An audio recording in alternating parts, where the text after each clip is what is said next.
இந்தியாவில் கட்டிடக்கலையின் வரலாறு இந்திய கட்டிடக்கலை 4500 ஆண்டுகளுக்கும் மேலான வளமான மற்றும் மாறுபட்ட பாரம்பரியத்தைக் கொண்டுள்ளது.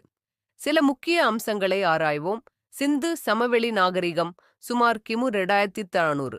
குறிப்பிடத்தக்க அம்சங்களில் புத்திசாலித்தனமான வடிகால் அமைப்புகள், மண் செங்கல் கட்டமைப்புகள் மற்றும் கல் சிலைகள் ஆகியவை அடங்கும்.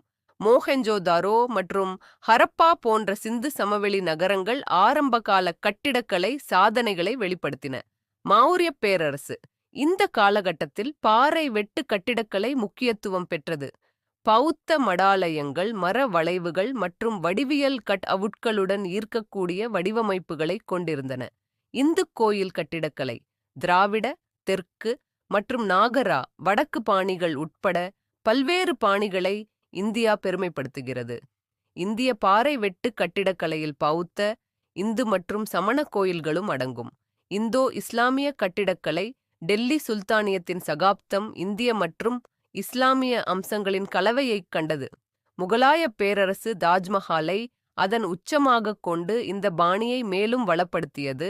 காலனித்துவ தாக்கம் நியோகிலாசிக்கல், கோதிக் ரிவைவல் மற்றும் புரோக் போன்ற ஐரோப்பிய பாணிகள் பிரிட்டிஷ் ஆட்சியின் போது நடைமுறையில் இருந்தன. இந்தோ சராசனிக் பாணி தோன்றியது. இது இந்தோ இஸ்லாமிய மற்றும் ஐரோப்பிய கூறுகளை இணைத்தது. நவீனத்துவமும் அதற்கு அப்பாலும் சுதந்திரத்திற்குப் பிறகு லே கார்பூஷியர் போன்ற கட்டிடக் கலைஞர்கள் நவீனத்துவ சிந்தனைகளில் செல்வாக்கு செலுத்தினர். வாஸ்து சாஸ்திரம் சமகால இந்திய கட்டிடக்கலைக்கு தொடர்ந்து ஊக்கமளிக்கிறது.